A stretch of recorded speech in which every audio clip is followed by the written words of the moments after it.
But I said, let me honor my dear sister, Princess, and come and be part of this engagement, even though I'm not going to be staying for too long. And she said, look, if you are coming, you're going to speak. You're like, I know you. But it's what sisters do, because I think it's an opportunity that she says you cannot miss to be part of this great engagement. I want to greet everyone, our honored guests and esteemed guests, everyone that is online as well. I won't be able to mention everyone. I just need to stand on the already observed protocols. Let me introduce myself. I'm Princess Dr. Nikki Baum.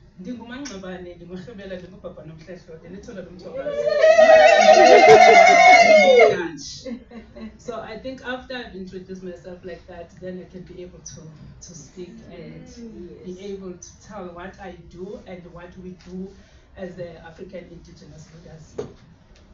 I'm very touched by what Prof was saying here, because I am an educator. Actually, I'm supposed to be at school.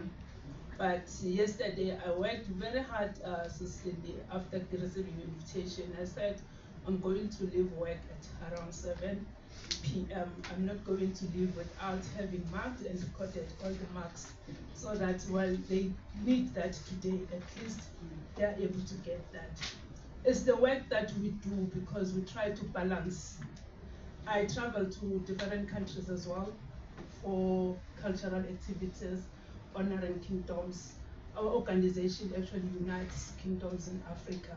We recently went to Zambia. I think I will be going there again. We go to Swaziland. But what is more important with the network, more than the cultural exchange programs, we also try to empower our kingdoms and also try to see how our kingdoms can benefit from the collaborations that we want to form today. We know that they have got the resources, they have got the land, they have got the mines, they have the land for agriculture. But if I sit and make excuses and not attend such meetings where we know that we are going to have people that say, we want to invest in the women, we want to invest in mining, then those kingdoms are not going to be able to get the information. So we created a platform where we are actually interacting, we share information, and we want to have as many collaborators as we can get. More especially with women, we know that sometimes as royals, you inherit land. And when you do that, the land have got the resources, have got the mines. But because you are a woman, then other people will say, no, you cannot own land, you're going to get married and all those things. So we need to actually fight all those things, because these are the things that pull women back and do not progress. We have women that have got rights to land, that women are into mining, but they are facing a lot of challenges. And if we come and support those women, and we make our communities realize the power that women have, because there's nothing that can happen in your community without involving the women. So as much as we want to have those conflicts and discriminate against women, even those that are supposed to be even taking the power in terms of being kings or queens, we fight such systems, because I still believe that women can be the change makers if they are given their position. They are the ones that can do, because I'm not going to speak against men, but there's too much competition as well with men, and most of the time men want to have fancy things and fancy cars, but a woman can feed the family and can see the gaps within the community.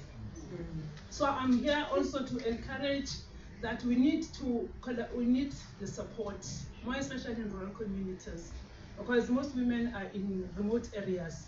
They don't have access to information, they don't have access to resources, even for agriculture, and most of them are still using the old ways of doing agriculture.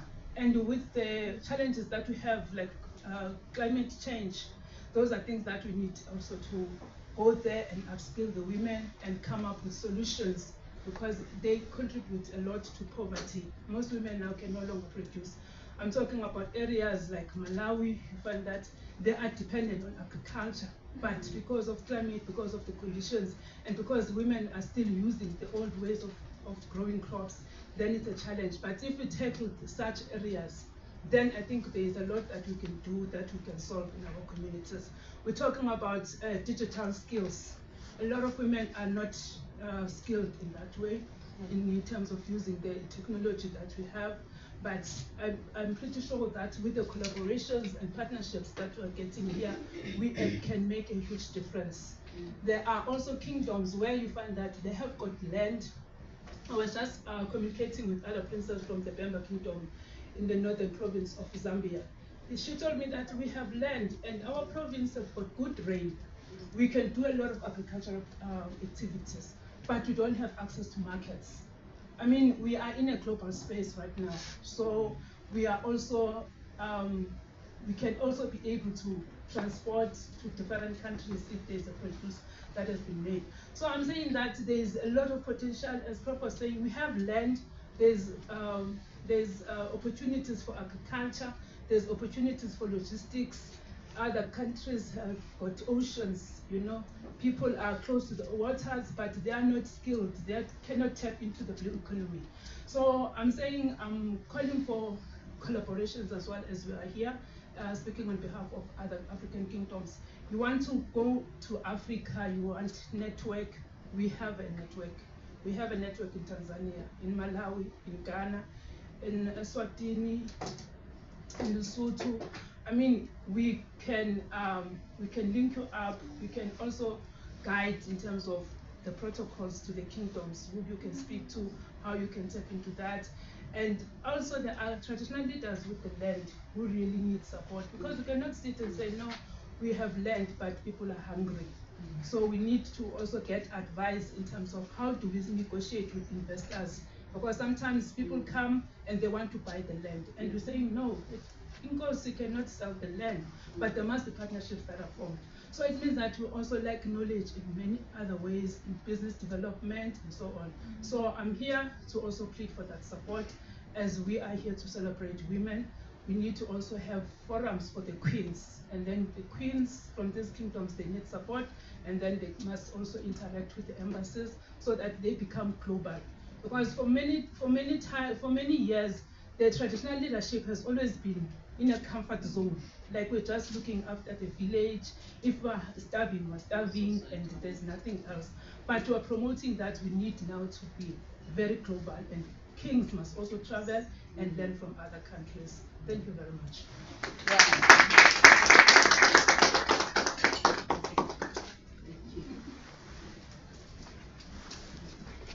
In our